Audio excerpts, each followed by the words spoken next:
Hey everyone, and welcome back to the Confident Dancer YouTube channel and podcast. I'm so excited to share this conversation with you today with my new friend, Georgia Dostal.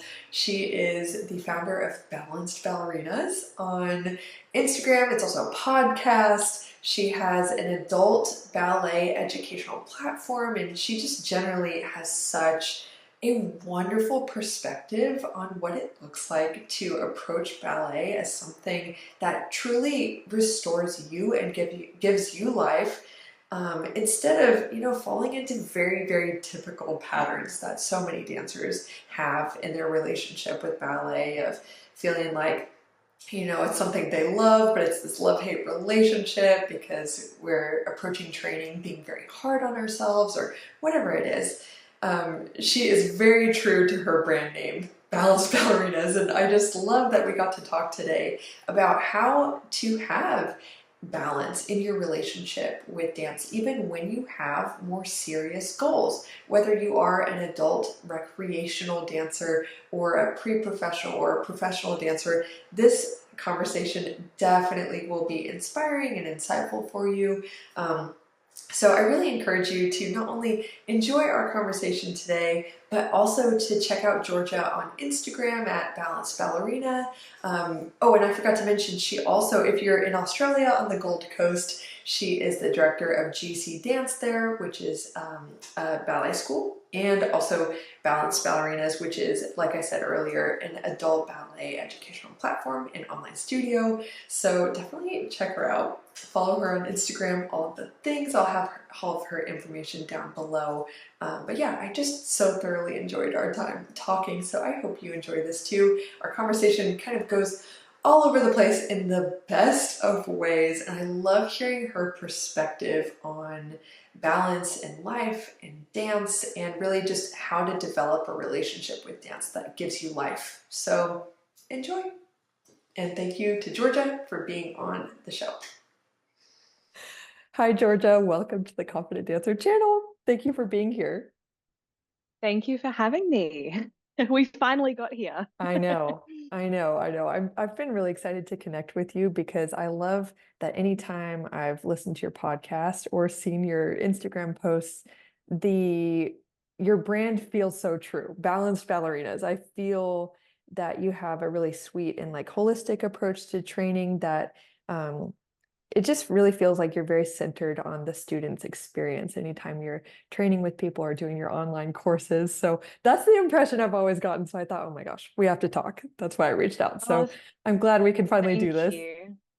Thank you. That means so much to me. And I mean, sometimes when you're putting out content and your vibe into the universe, I mean, that's the best compliment when someone tells you that Yes. you're resonating with them in the way that you're hoping you resonate with your audience. So thank you. Yeah, you're so welcome. I can completely understand that also as an online business owner. So I always like to just give that affirmation whenever I see it because it is totally deserved. So for our conversation today, and for the people watching or listening, we're going to have a different conversation on Georgia's podcast, Balanced Ballerinas.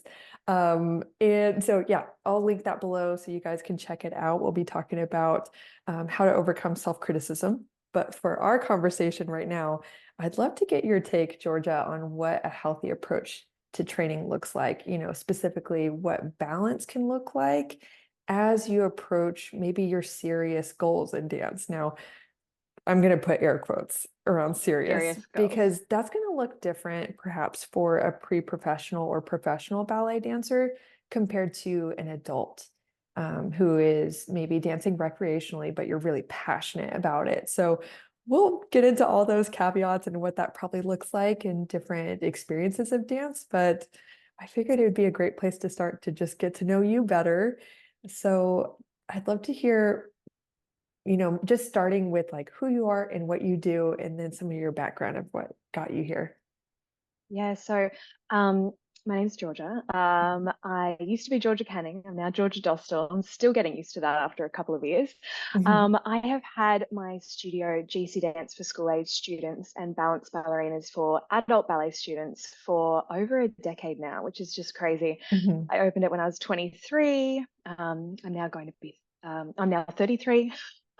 I always think I feel like when I turned 30, I just stayed at 30. Like I keep forgetting that I'm I getting keep older. But hearing anyway, about that. I just turned 30, yes. so maybe that's going to happen to me where I'm just like 30 forever in my mind. I don't know. After Yep, after 30, you just forget how old you are. But anyway, so I've been doing this for a really long time now. Mhm. And I equally love my school age students and my adult students. But I think the reason why I promote and I talk a lot about my adult students is because you can't really be what you can't see. And the adult community is so underappreciated, I still believe, True. and taken seriously. And so we were talking about before about serious goals. Hmm. I think whether you are a professional dancer and your goal is to, is quite large and glamorous, I think that goal is just as, I think as an adult ballet dancer who might have the goal of perhaps going on point or participating in Yeah, their first ballet exam or going on stage for the first time, I think that goal is just as important as a I agree. professional dancer wanting to be, Odette in Swan Lake or be Hmm. promoted to principal. We're all humans, we're all living on this planet, and we all deserve our goals to be taken seriously. So, Yeah. Balanced Ballerinas became, instead of just an in-person class community, it really grew and developed into so much more. Hmm. So it now is a massive worldwide community. I have online courses, so I technically have students all around the world now, which is really fun. And I love hearing about their experiences, which are varied, and it just enriches my experience as someone that works with adults. And so it's just become a huge network of really awesome humans. Yeah. Yeah, that's so Yeah, fun. but the whole idea behind, I guess, the word balanced ballerinas and why, I mean, it's fun alliteration, but it also really encompasses my goal, which is breaking down those elitist barriers associated with ballet often. So, Hmm. for example, I found that I had adults that would go to the doctor and they would say, what's your movement practice or do you do any exercise? And they'd say, oh, I do ballet. And the doctor would go, oh, really? Like, isn't that just for like tiny tots, like little preschoolers? And they'd go, no, no, like I do ballet. And then they'd basically say that doesn't count. Or I'd have people, Come within their peer on. groups. Yeah, I know. It's Or I'd so have adults hard. within their, I know. Or I'd have adults within their peer groups, saying, oh, what's your hobby? Oh, I do ballet, and sort of be laughed at.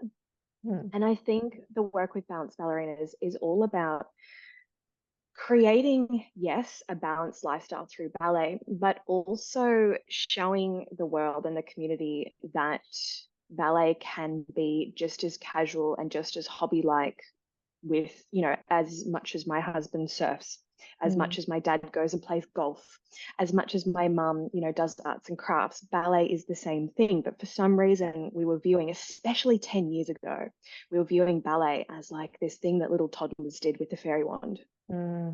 or you were doing in a professional ballet company, or Yeah, you're a it's one or teenager the working other. towards one or the other. So And it extreme. really, yeah, it really annoyed me because especially men have these hobbies which they weren't shunned, they weren't told that was silly.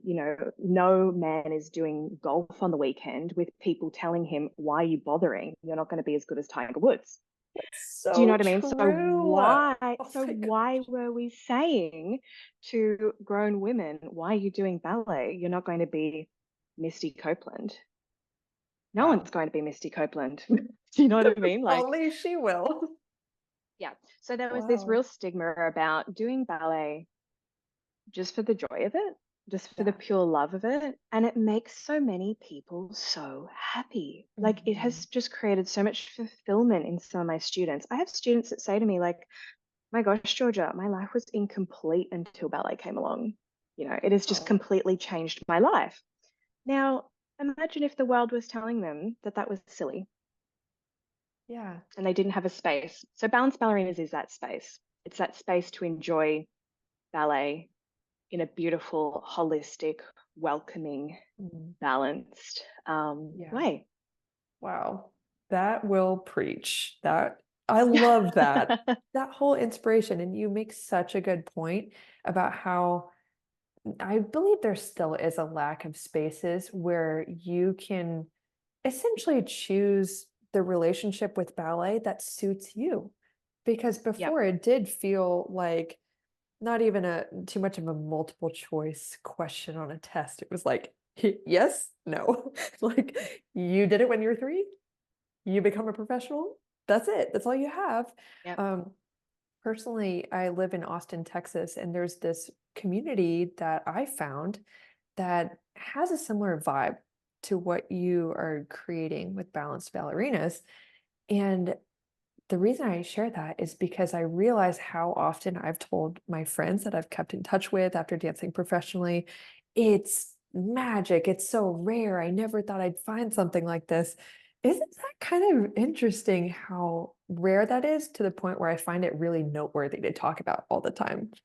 I don't think it Yeah. really should be Yeah. that way. So I love how you're bringing in the option to be casual or to do it for maybe emotional fulfillment or for whatever reasons you want. And it doesn't have to Mm, be so external, or you don't have to be professional level to be valid as an yeah. adult.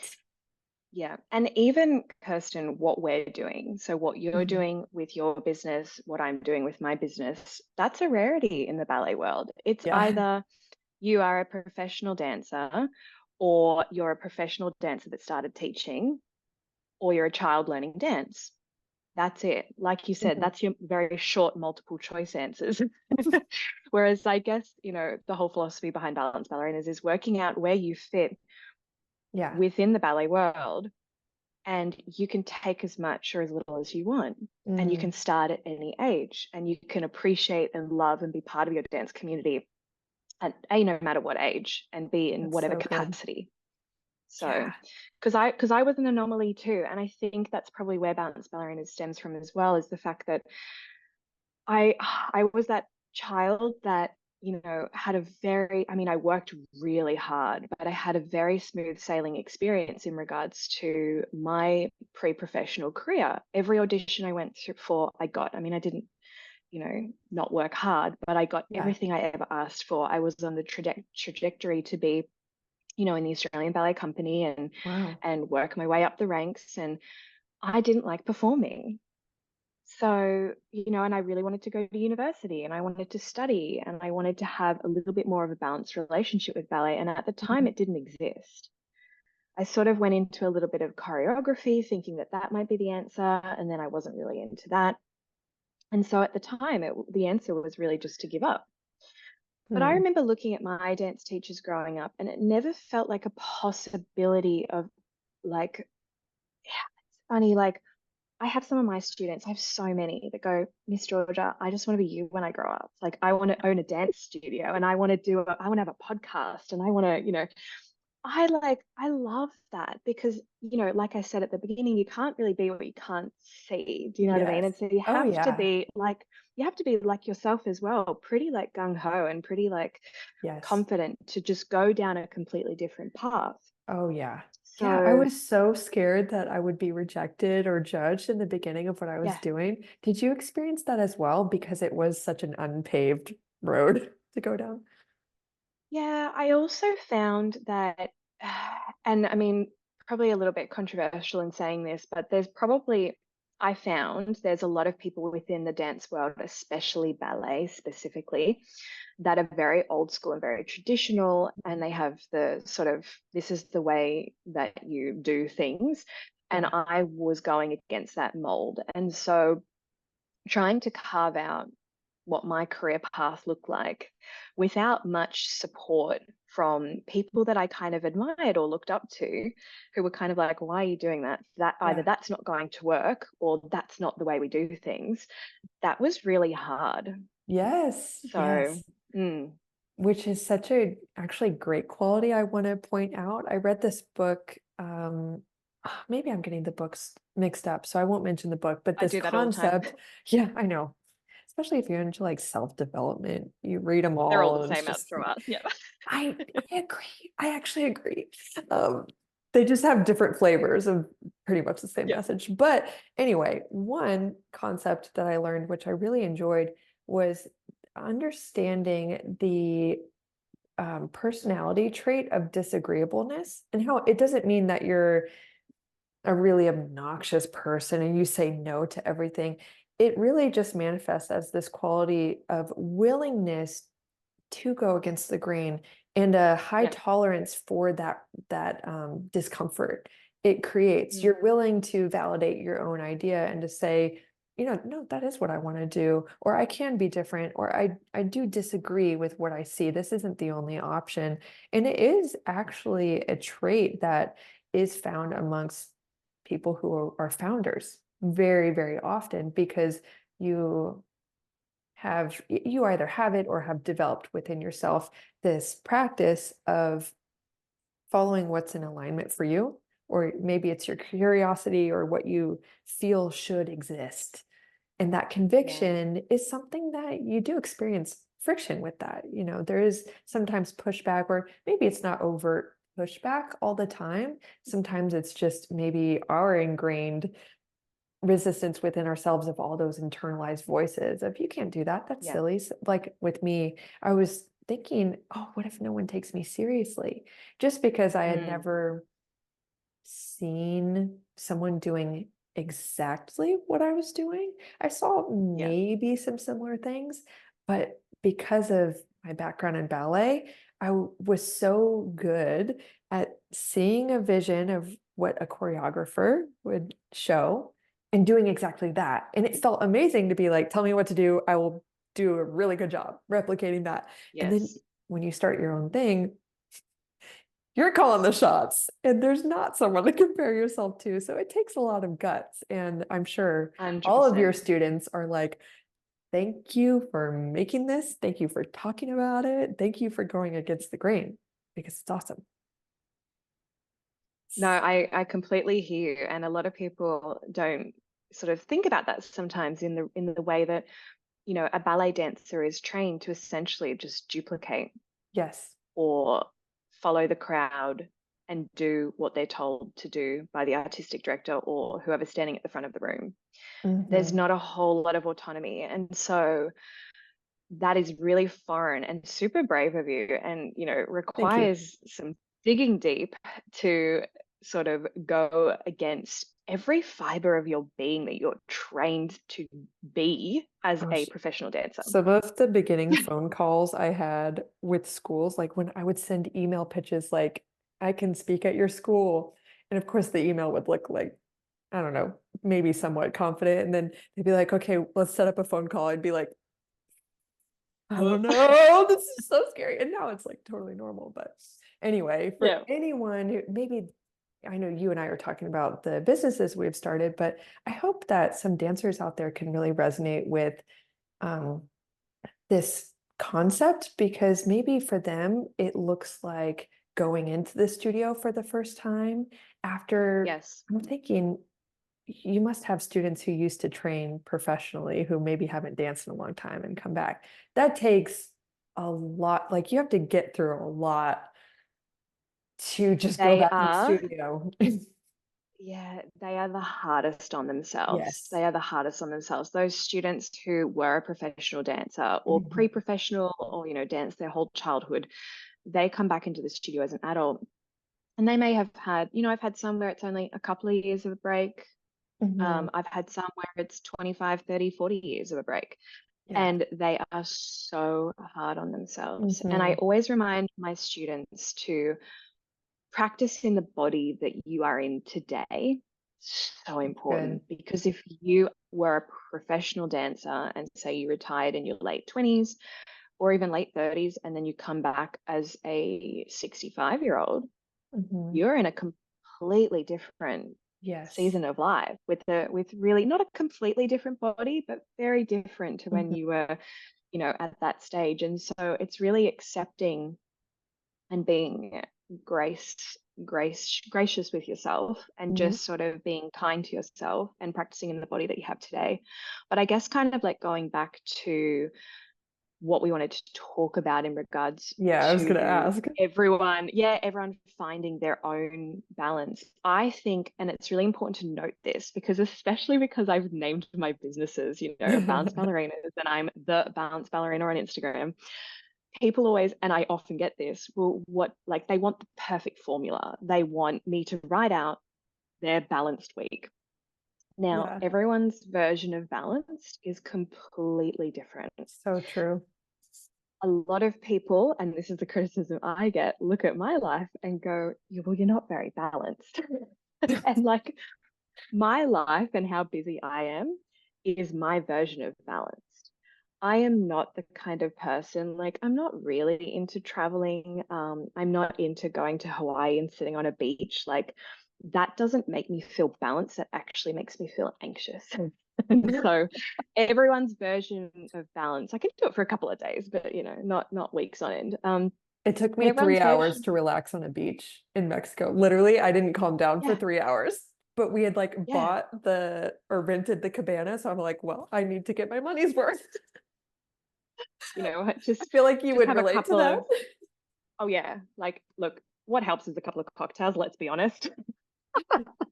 Actually, I had a sip of my water before. I've got electrolyte water. In case anyone I forget that because my podcast is just Yeah. audio. I'm like, I hope no one doesn't think I'm drinking rosé during our interview, but it's electrolyte water, everybody, because I've had COVID. So Oh, so I'm just, oh my gosh. getting those electrolytes back in. But yeah, so anyway, getting back to the question is that everybody's version of balance is completely different. It's Yeah. completely different. So it's kind of just going through and auditing and editing your life. So when you're feeling unbalanced, okay, like where am I feeling unbalanced? Is it my ballet training? Is it my lifestyle? Is it my work?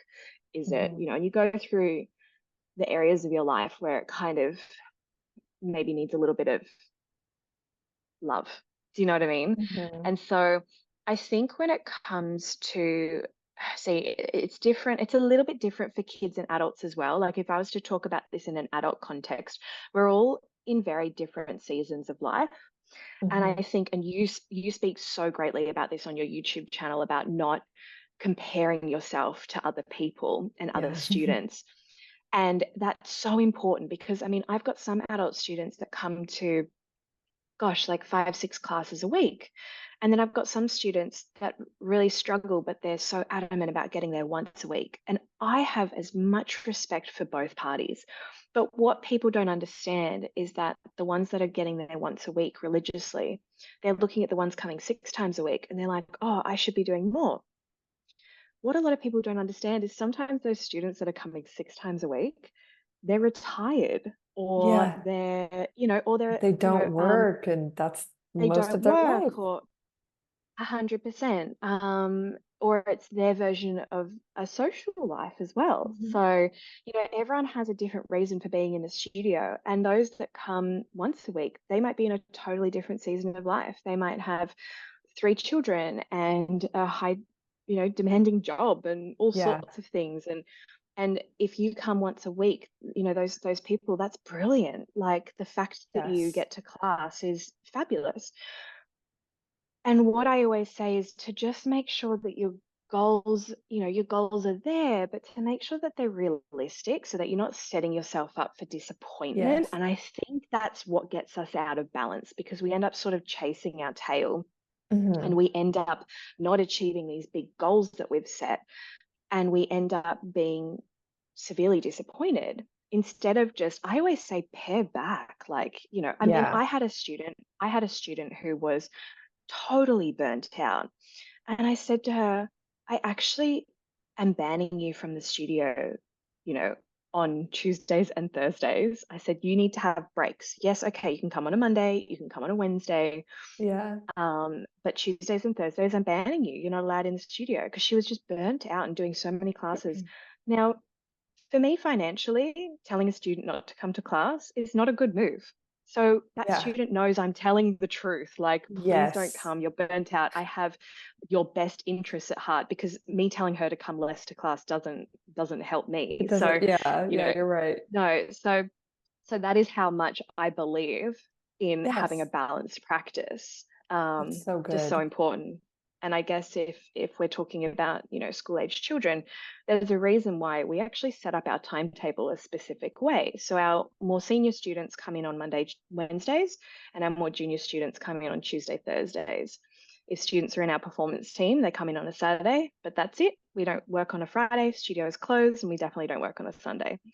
Yeah. So we have set up the timetable like that. So a student's never actually dancing 2 nights in a row.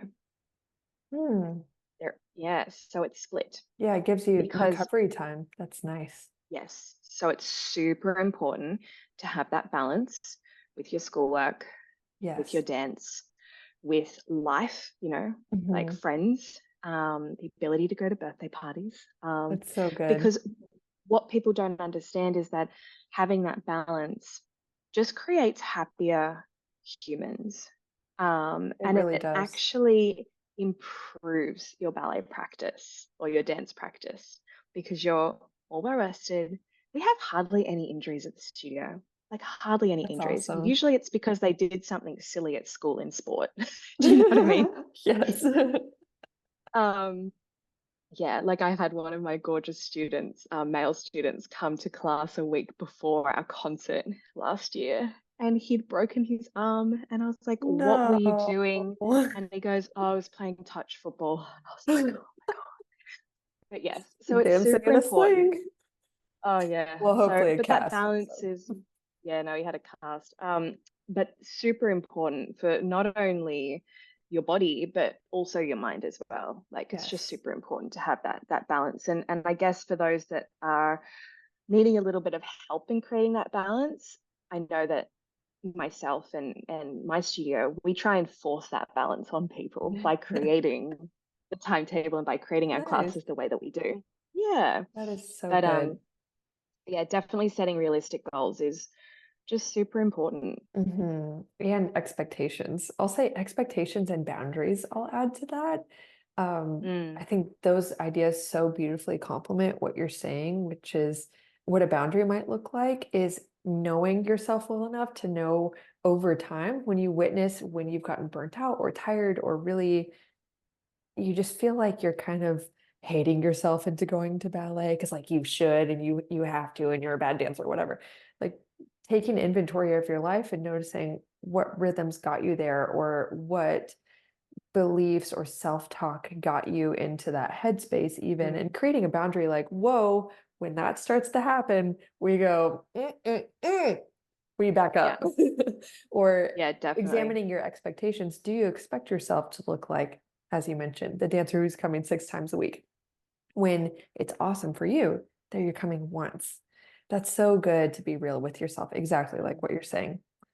Yeah, I and love it. I think balancing, just as you were talking about that, I was thinking about balancing intensity. Mhm. So, what a lot of people don't think about is say you're playing a sport, it's usually for a season, like whether this is at a school age level or a professional level, you're playing for a season and then you have big chunks of time off. Mhm. Ballet is one of, and you think of professional ballet companies, you would know, like Mhm. you are you are one of the only professions where you're expected to be at peak performance level all year round, All the time until you're all like the 2 time. month break where you go and like get surgery and come back like I'm good. 100%, 100%. Yeah. Or you take that time off and you bash yourself up for like enjoying some Christmas pudding. Do you know what I mean? And so it's like this Yes. really awful. Whereas if you look at other professional sports, they have big training gaps. They have adequate time to get back into quote, shape. Yeah. And their weight fluctuates and it's all just like very normal. Yeah. Like my sister, she's engaged to a professional cricketer, and over Christmas Nice. sometimes, or when they have their off seasons, he's like, "Oh yeah, I've put on a bit of pudge, like I'm just enjoying myself, but it's all good. We'll get back into the training soon." Like Yeah. it's a healthier mindset. Do you know what I mean? It's Yeah. like Oh, it life totally. ebbs and flows, whereas a professional dancer or a dancer in general is expected to be in peak shape the whole year. Yeah. And Yeah, that's totally. not, so it's really about balancing the intensity of your training schedule. Yes, there are times concert might be coming up, exam might be coming up. Yeah. They're your two big ones where it's like, I might need to put in just a real solid effort for the next, 6 weeks in the lead up to this big event. Mm-hmm. But you can't maintain that intensity for the whole year. And I Yeah. think as teachers too, it's on us to also not only relay that message to the students, but also being accepting of students coming to the Yes. studio and not giving you 110% every lesson. Like, Mm-hmm. you can't Yeah. come into the studio and give 110% every single lesson. It is humanly not possible. We have, as females, menstrual periods to deal Yeah. with. We have intense parts of personal lives. We have work. We have all sorts of things. And so it's on us as teachers as well to create that space where a Yeah. student can come into the studio, which is in an achievement of itself instead of staying home and sitting on the couch. They're coming Mm. into the studio and just working through bar, working through center, and just putting in, like I spoke about before, showing up in the body that you have today Yes. with the mindset that you have that day, which is not It's going to so be good. perfect all the time. Yeah, So, there's yeah, so just much balancing that acceptance. intensity. That's Mm, beautiful because balance, I think when we are even perfectionistic about balance, it's often because we are measuring what balance looks like in such a small amount of time instead yes. of expanding that out to the quarter, the semester, the year. Yeah. Um, so yeah, I totally love that. Allowing balance. I just love the concept of allowance in general. Even when I teach, I've noticed that my classes have, well, the students have been so much more productive. They've Mm, improved faster. The mood in the room is way higher when I just started to let things be. And I used to think, no, no, I need to teach them discipline or help them understand these concepts, or I need to kind of share everything I notice so that I'm giving them value as a teacher. Then when I started to just step back and ask, what if I just let it be? I noticed that they had more effort to tend to maybe the one or two things I give them. And I'm also yeah. helping model the relationship that they can have with themselves. I'm kind Yeah. of trying to exemplify that you can just let something be. And it's been so cool to see the result of that, even in Mm, I teach one group class a week, kind of like yeah. as a hobby. And it's so neat to see what that does. So Yeah. I'm imagining that your students just love soaking that in from you. Well, I mean, the thing is too, and it's really probably important to know, is that I didn't like come out of the womb knowing this. Like, I didn't Yeah. start teaching and just be this beautiful balanced teacher. Like, it has taken a decade of teaching experience to come to these conclusions. And in another 10 years' time, I think, gosh, what kind of teacher will I be then? Do you know what I mean? So, Yeah, and there, totally. there's, yeah. So creating and fostering that space is a continuous process, continuous. So. Mhm. Mm. Speaking of spaces, I think we should finish off by talking about your online programs and how people can work with you if they're really interested in participating in what you do. Well, if you're on the Gold Coast in Australia, you're lucky you get to come to my in-person classes at our really beautiful studios. I don't know if you've followed online, but we moved Mhm. into our new space at the Yeah. end of 2022, and it's just beautiful. It's still very boutique. I never want to be a massive big studio with like 700 students. Mind you, we're still pretty big, but um, it's just really intimate. The space is clean, it smells beautiful. And anyway, it's lovely. And what's so special about BBHQ is that I have now, since creating this space, had students from around the world or around Oh, Australia put it on their destination list when they come to Australia to visit. And so if you oh, that's ever, if sweet. anyone, yeah, so if anyone ever comes, don't just, because it's so funny, sometimes people come through the door to take class and they'll message me after when they've left. I just wanted to No. say thank you so much for class. I'm actually from the UK. I listened to the podcast and I'm like, oh my God, why didn't you say hello and introduce yourself? So if you're listening and you're ever in Australia and you come and do class, please let me know who you are and how you're part of the BB community.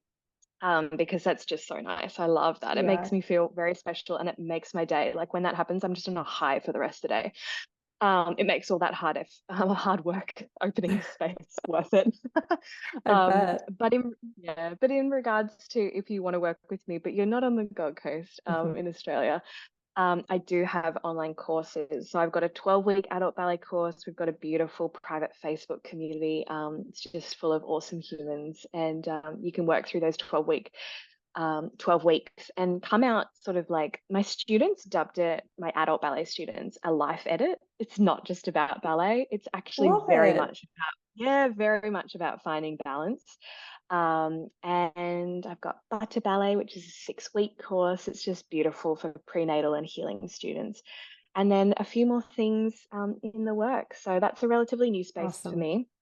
And it's just going to get bigger and better. So yeah. That's amazing. I think it's so cool, especially that you have prenatal ballet, because there are so many women who still want to move and they don't want to stop dancing when they're having a baby. So that's really amazing that you're just so Yeah. inclusive. If I ever come to the Gold Coast, You'll have gold, excuse me, has a D. I don't know why I just said it like that. the Golden Coast. The golden, I will be there and I will say hello. Well, also you will know who I am, but I would say hi anyway. So thank Love you, it. Georgia. I'm so grateful we got You're to welcome. speak, and I know that I was so inspired and encouraged by our conversation. So I really hope that people will come follow your podcast and your Instagram and visit your Thank website, do you. your courses, everything. So thank you Thanks for so much having for being me. here. My pleasure. Thank you. And we'll see each other for your podcast in just a moment. Yes. So thanks. Bye, everyone.